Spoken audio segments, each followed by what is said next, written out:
श्री स्वामी समर्थ. नमस्कार. माझे अजित व्लॉग या यूट्यूब चॅनलवर तुमचं सर्वांचं आज खूप खूप मनापासून स्वागत. श्री ज्येष्ठराज सिद्धिविनायक मंदिरचा संपूर्ण इतिहास मी तुम्हाला आज दाखवणार आहे. तर हा व्हिडिओ जराही न स्किप करता पहा, कारण 250 वर्षापासून ह्यांचा प्रवास कसा झाला हे मी तुम्हाला या व्हिडिओमार्फत दाखवणार आहे. ज्येष्ठराज सिद्धिविनायक मंदिर हे खूप एक जागृत देवस्थान आणि स्वयंभू देवस्थान आहे. त्याचा इतिहास, तेव्हापासून त्यांनी जे कार्य केलं, समाजसेवा केली, भक्तिमय कार्य केलं, ते मी तुम्हाला आज या व्हिडिओमार्फत दाखवणार आहे. तर चला आता या व्हिडिओला सुरुवात करूया.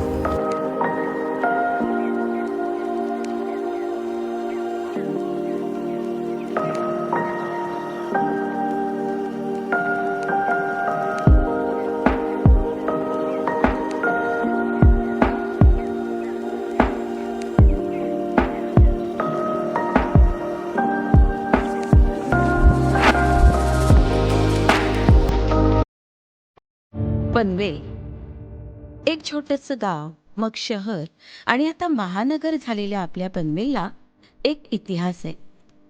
पण्यवेला नावाने प्राचीन काळापासून प्रसिद्ध असलेलं आजचं पनवेल हे जसं ऐतिहासिक शहर आहे, तसंच वर्तमानात होत असलेल्या प्रगतीमुळे भविष्यातील जगाच्या नकाशावर ओळख निर्माण करणारं एक विकसित शहर होऊ घातलंय.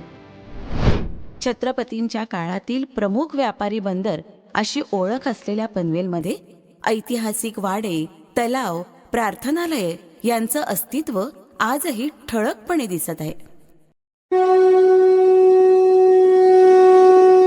आणि या पनवेलच्या ऐतिहासिक धार्मिक वैभवात भर घालणारं पनवेलमधील ज्येष्ठराज सिद्धिविनायक मंदिर. पनवेल शहरातील कापड बाजार परिसरातील सर्व भक्तांची मनोकामना पूर्ण करणारा हा ज्येष्ठराज सिद्धिविनायक गणपती म्हणजेच पनवेलची ओळखच. तब्बल 250 वर्षापासून या ज्येष्ठराज सिद्धिविनायकाचं अस्तित्व आपल्या पनवेलमध्ये आहे. या बाप्पाच्या देवळाचा इतिहास अतिशय रंजक आहे. सन 1696 मध्ये नागमभट्ट भांडारी या नावाचा जोशी घराण्याचा आद्य पुरुष हैदराबादच्या निजामशहाच्या पदरी खजिन्यावरचा अधिकारी होता. स्वतःच्या व्यवसायावरून याचे भांडारी असे उपनाम होते.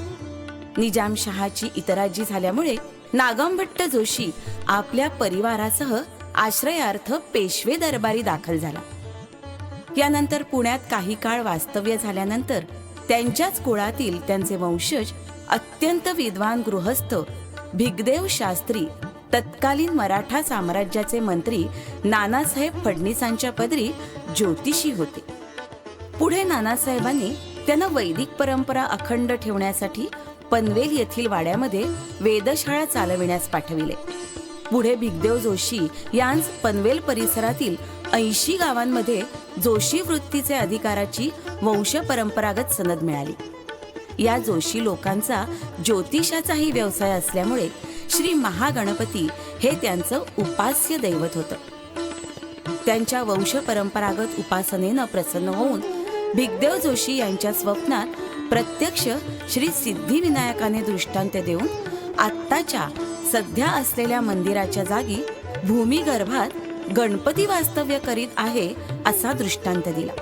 नंतर सदर मूर्ती भूगर्भातून वर काढल्यानंतर मूर्तीची प्रतिष्ठापना होऊन लहानसं मंदिर बांधून मूर्तीची नित्योपासना सुरू झाली.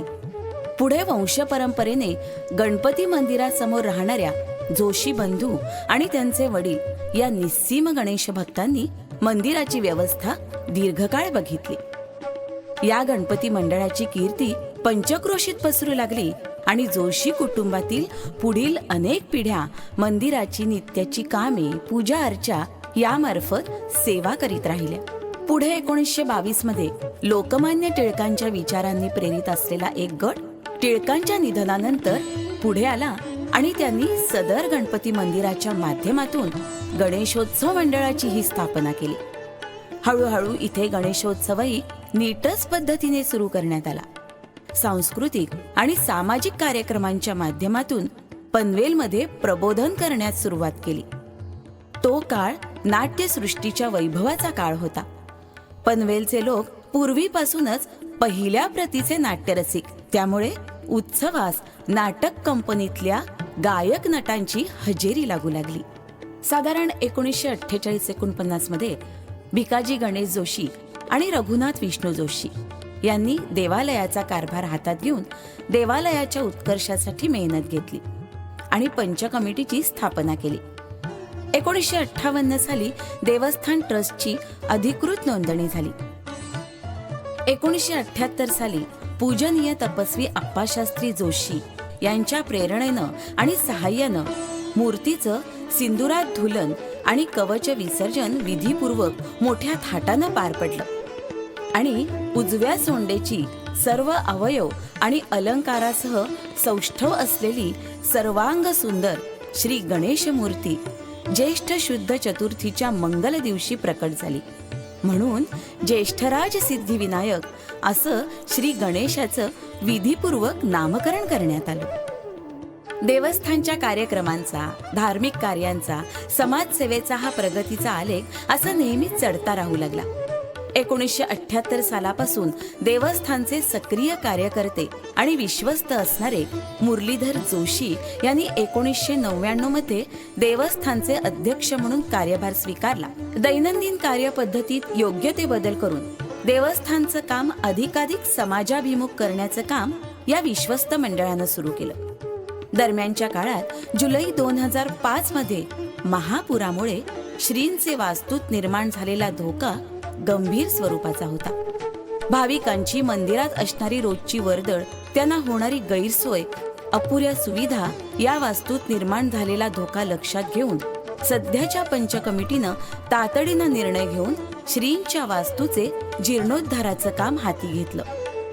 2 मार्च 2006 रोजी भूमिपूजन करून 4 जून 2006 रोजी नवीन वास्तू तयार होऊन त्यात श्रींची विधिवत पुनर्स्थापना झाली.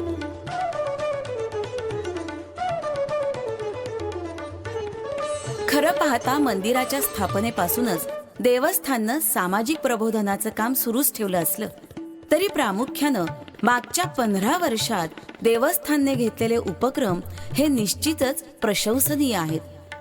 त्यापैकी धार्मिक कार्याचा भाग म्हणून आजपर्यंत देवस्थानतर्फे छोटे मोठे अनेक धार्मिक विधी, यज्ञ, याग यांचं आयोजन सातत्यानं करण्यात आलं.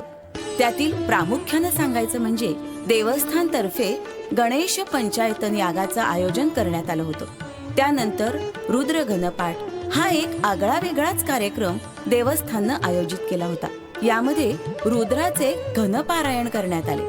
लक्ष्य मोदक अर्चना हा एक ऐतिहासिक सोहळा मंदिराच्या धार्मिक कार्यक्रमांच्या अंतर्गत देवस्थानतर्फे संपन्न करण्यात आला. 26 जानेवारी ते 30 जानेवारी 2011 या कालावधीत श्री गजानन चरणी 1 लाख मोदक वाहण्याचा संकल्प करण्यात आला आणि अवघ्या 2 दिवसात आद्य श्री शंकराचार्य यांच्या कृपा प्रसादानं आणि आशीर्वादानं सुंदररित्या पूर्ण करण्यात आला. हे लक्ष्य मोदक गणेशाच्या पायावर वाहण्याचा मान पनवेलमधील शेकडो सामान्य गणेश भक्तांना देण्यात आला आणि श्री गणेश चरणी वाहण्यात आलेले हे मोदक पनवेलकरांना प्रसाद रूपात वाटण्यात आले. महाराष्ट्रात लक्ष्य मोदक अर्चना आयोजित करण्याचा प्रथम मान श्री ज्येष्ठराज सिद्धिविनायक मंदिरास मिळाला, हेच याचं वैशिष्ट्य. नोव्हेंबर 2012 मध्ये भागवत सप्ताहाचं आयोजन करण्यात आलं. पनवेलमधील अनेक प्रमुख रस्त्यांवरून यावेळी भव्य शोभायात्रा काढण्यात आली. सोलापूरचे श्री विवेकजी घळसासी यांच्या रसाळ अमृतवाणीतून भाविकांना भागवत श्रवणाचा लाभ झाला आणि पनवेलमधील हजारो भाविकांनी हा लाभ घेतला. देवस्थानतर्फे घेण्यात आलेल्या आणखी एक वैशिष्ट्यपूर्ण विधी म्हणजे लक्ष्मी गणेश याग. श्री लक्ष्मी गणेशाची एकत्रित धातूची प्रतिमा करून त्यावर अभिषेक करून याग करण्यात आला. जून 2017 मध्ये मंदिराच्या जीर्णोद्धारास 1 तप पूर्ण झाल्याप्रित्यर्थ वर्धापनांग सोहळा साजरा करण्यात आला. सिद्धिविनायकाच्या मूर्तीचं तेज वाढावं यासाठी 108 कलशांमध्ये अनेक पवित्र नद्यांच्या जलामध्ये विविध औषधी वनस्पती मिसळून मूर्तीवर अभिषेक करण्यात आला. आणि मंदिराचे पावित्र्य वाढविण्यासाठी कळसावर सुद्धा अशाच पद्धतीनं अभिषेक करण्यात आला. ही सगळी धार्मिक कार्य आणि विधी शास्त्रोक्त पद्धतीनं यथासांग पार पाडण्यासाठी आणि त्याचे फळ भक्तांना मिळावे याकरिता विवेक शास्त्री गोडबोले, मंदार खळदकर गुरुजी, शैलेश करंदीकर यांचं मार्गदर्शन आणि मोलाचं असं सहकार्य लाभलं. ह्या आणि अशा अनेक छोट्या मोठ्या धार्मिक विधींसोबतच सामाजिक सेवा हा एक प्रमुख उद्देश देवस्थाननं नेहमीच जपलाय. बाप्पावरच्या नितांत श्रद्धेपोटी धार्मिक दानधर्म म्हणून गणेश भक्त देवाला अर्पण करत असलेल्या पैशांचा विनियोग पुन्हा त्याच भक्तांच्या आणि नागरिकांच्या कल्याणासाठी व्हावा या हेतूनं मंदिरानं नेहमीच यशस्वी पावलं उचलली आहेत. सन 2004 पासून ट्रस्ट तर्फे पनवेलमधील सुप्रसिद्ध डॉक्टर गिरीश गुणे यांच्या हॉस्पिटलमध्ये एका कायमस्वरूपी कॉटची व्यवस्था केली आहे. इथे आर्थिकदृष्ट्या मागास असलेल्या कोणत्याही जाती धर्माचा रुग्ण याचा लाभ घेऊ शकतो. आजपर्यंत 200 ते 250 रुग्णांनी याचा लाभ घेतलेला आहे. जुलै 2005 मध्ये शहरात आलेल्या महापुरात शहर आणि आजूबाजूचा परिसर आपदग्रस्त झाला होता. बाप्पाच्या आशीर्वादानं देवस्थाननं सामाजिक बांधिलकीचं भान ठेवत पूरग्रस्तांसाठी जनकल्याण समिती पनवेल यांना रोख 50,000ची मदत दिली. पनवेल नजीक गुळसुंदे गावी शेकडो पूरग्रस्तांना चादरी, बैठका, सतरंज्या, गाद्या अशा साहित्याचं वाटप केलं. या कालावधीत शहरातील रोगांचं गांभीर्य ओळखून डॉक्टर गिरीश गुणे यांच्या मार्गदर्शनाखाली देवस्थाननं 8 दिवस मोफत वैद्यकीय तपासणी आणि औषधोपचार केंद्र उघडलं होतं. हजारो पनवेलकरांनी त्यावेळी या केंद्राचा लाभ घेतला. त्यानंतर पोलिओ निर्मूलनास सहकार्य म्हणून रोटरी इंटरनॅशनलच्या पोलिओ निर्मूलन समितीला रुपये 50,000ची आर्थिक मदत देवस्थानतर्फे सुपूर्द करण्यात आली. डिसेंबर 2010 मध्ये सज्जनगडचे प्रमुख महंत मोहनबुवा रामदासी यांना गडावर अन्नदान, पिण्याच्या पाण्याची सोय, गोशाळा याकरता रुपये 51,000चा धनादेश देवस्थानतर्फे देण्यात आला. तसंच आपल्या पनवेलमधील रामदास मारुती मंदिर यांना सुद्धा जीर्णोद्धारासाठी रुपये 51,000चा धनादेश देण्यात आला. देवस्थानचे महत्वाचे पाऊल म्हणजे सन 2013 साली पडलेल्या भीषण दुष्काळाचा विचार करून देवस्थानच्या विश्वस्त मंडळानं मुख्यमंत्री सहायता निधीसाठी तत्कालीन मुख्यमंत्री श्रीयुत पृथ्वीराज चव्हाण यांची समक्ष भेट घेऊन रुपये 51,000चा धनादेश त्यांच्याकडे सुपूर्द केला आणि दुष्काळग्रस्तांच्या मदतीत खारीचा वाटा उचलला. सप्टेंबर 2017 मध्ये सामाजिक बांधिलकीचं भान ठेवून जलयुक्त शिवार या एका अभिनव योजनेसाठी देवस्थानच्या विश्वस्त मंडळानं मुख्यमंत्री श्रीयुत देवेंद्र फडणवीस यांची भेट घेऊन रुपये 1,11,111चा धनादेश सुपूर्द केला. अशा प्रकारे समाजाकडून मिळणारा निधी किंवा आर्थिक मदत याचा विनियोग उत्तम नियोजनाद्वारे समाजासाठीच कसा करावा याचं एक आदर्श उदाहरण देवस्थाननं घालून दिलं आहे. याशिवाय दर महिन्याला संकष्टी चतुर्थीला श्रींची पूजा, अभिषेक आणि सहस्रावर्तने करण्यात येतात आणि भाविकांना प्रसादाचं जेवण देखील ठेवण्यात येतं. गणेश भक्त प्रति महिन्यातील चतुर्थीला यजमान म्हणून बसण्यास नेहमीच आग्रही असतात आणि पुढील अनेक महिन्यांसाठी अशी यजमान पदं अनेकांनी आरक्षित करून ठेवली आहेत. प्रतिवर्षी जनकल्याणार्थ एका धार्मिक अनुष्ठानाचं आयोजन केलं जातं. श्रींचा माघी जन्मोत्सव आणि भाद्रपदी गणेशोत्सव तथा व्याख्याने, प्रवचने, कीर्तने तसेच प्रतिदिन गणेशाची नित्य पूजा आणि आरती भाविकांच्या उपस्थितीत केली जाते. या देवस्थानला लाखो गणेश भक्त, प्रतिष्ठित राजकारणी, शासकीय अधिकारी, नावाजलेले कलाकार यांचा नेहमीच सहवास लाभलाय. मुंबईचे महापौर झाल्यानंतर बाप्पाचा आशीर्वाद घेण्यासाठी आवर्जून आलेले मनोहर जोशी हे महाराष्ट्राचे मुख्यमंत्री जेव्हा झाले त्यावेळेस त्यांनी ज्येष्ठराज सिद्धिविनायक मंदिराला आवर्जून भेट दिली आणि बाप्पाचे आशीर्वाद घेतले. मग लोकसभा अध्यक्ष आणि अवजड उद्योग मंत्री या दोन्ही पदप्राप्तीनंतर आठवणीनं जोशी सर सिद्धिविनायकासमोर नतमस्तक होण्यास आले.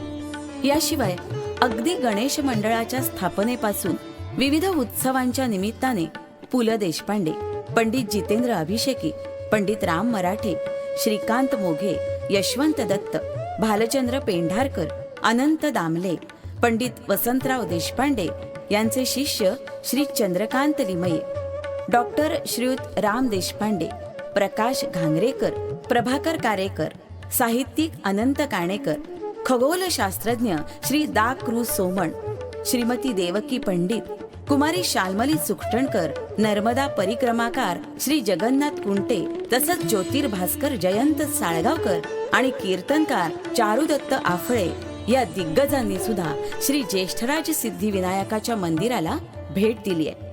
आपल्या कलांचं सादरीकरण केलंय. वर्षभर लाखो गणेश भक्त श्री ज्येष्ठराज सिद्धिविनायक मंदिरास भेट देऊन श्री गजाननाचे आशीर्वाद घेतात. गणपतीच्या आशीर्वादांमुळे प्रयत्नांना दैवाची जोड मिळते आणि भक्तांचे इच्छिलेलं कार्य सिद्धीस जातं. असे हजारो अनुभव भक्तांनी देवस्थानला भावूक होऊन सांगितलेले आहेत. श्री ज्येष्ठराजाच्या आशीर्वादाने अनेकांचं भलं झालं आहे. अनेकांना जर्जर आजारांपासून मुक्ती मिळाली आहे. थोडक्यात काय तर तुमच्या प्रामाणिक प्रयत्नांना बाप्पानं कार्यसिद्धीस नेण्यास नेहमीच मदत केली आहे. श्री गणेशाच्या या चमत्काराची अनुभूती सांगणारी पत्र आजही देवस्थाननं जोपासून संग्रही ठेवली आहेत. देवस्थानचा हा सगळा कारभार आजपर्यंत देवळाचे विविध पंच, अध्यक्ष, उपाध्यक्ष, कार्यकर्ते आणि गणेश भक्त यांच्या सहकार्यानं अत्यंत नियोजनबद्ध आणि पारदर्शक पद्धतीनं होत आलेला आहे. सध्याचे मंदिराचे अध्यक्ष श्री मुरलीधर जोशी यांच्या अध्यक्षतेखाली सचिव विजयकुमार जोशी, सहसचिव जगन्नाथ जोशी, खजिनदार चिंतामणी जोशी, विश्वस्त आनंद काळे, बाळकृष्ण जोशी, प्रथमेश सोमण, श्रीराम वत्सराज, अभिजित जोशी या सर्वांमार्फत असा स्वच्छ आणि समाजाभिमुख कारभार करत आहेत. मंडळी, तब्बल 250 वर्षांची परंपरा आणि इतिहास असणाऱ्या या देवस्थानच्या जीर्णोद्धाराला 4 जून 2019 रोजी 13 वर्ष पूर्ण झाली. त्यानिमित्तानं 4 तारखेला मंदिरात सकाळी लघुरुद्र आणि संध्याकाळी सौ धनश्री लेले यांचं रामरक्षा एक चिंतन या विषयावर प्रवचन आयोजित करण्यात आलं होतं. आणि आज आपल्या सर्वांसाठी झी मराठीवरील दिग्गज वादकांची आम्ही आणि आमची वाद्य या नावाची एक इन्स्ट्रुमेंटल मैफल आपणासाठी विनामूल्य आयोजित केले. या कार्यक्रमाला आपण दिलेल्या या भरघोस प्रतिसादाबद्दल आपले मनपूर्वक आभार. सर्व पनवेलकर तथा जगाच्या कानाकोपऱ्यात असणाऱ्या गणेश भक्तांना या निमित्तानं असं आवाहन करण्यात येते की समाजोद्धारासाठी देवस्थानतर्फे आयोजित करण्यात येत असलेल्या या धार्मिक आणि सामाजिक कार्यात आपण हिरिरीनं सहभागी व्हा. देवस्थानच्या धर्मकार्यात आपापल्या परीने आपलं योगदान द्या. आजपर्यंत देवस्थानच्या कारभारामध्ये सहकार्य करणारे सर्व गणेश भक्त, हितचिंतक, देणगीदार, पनवेलकर नागरिक, राजकीय पक्ष, शासकीय अधिकारी या सगळ्यांचे मनपूर्वक आभार. श्री गणेशाची कृपा आपणा सर्वांवरती अशीच राहू दे. आपल्याला आपल्या सर्व कार्यात यश मिळू दे.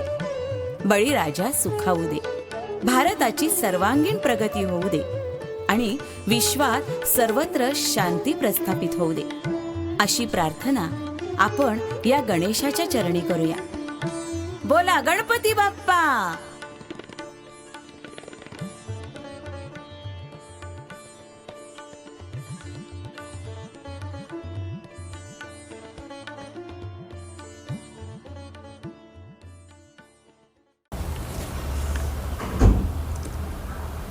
श्री ज्येष्ठराज सिद्धिविनायक मंदिर याची स्थापना 250 वर्षापूर्वी झाली. तेव्हापासूनचा हा प्रवास मी तुम्हाला आज दाखवला.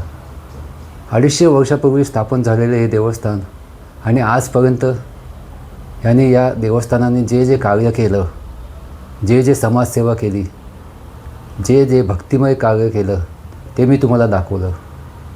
हा व्लॉग जर तुम्हाला आवडला तर लाईक करा, शेअर करा आणि न चुकता सबस्क्राईब करा.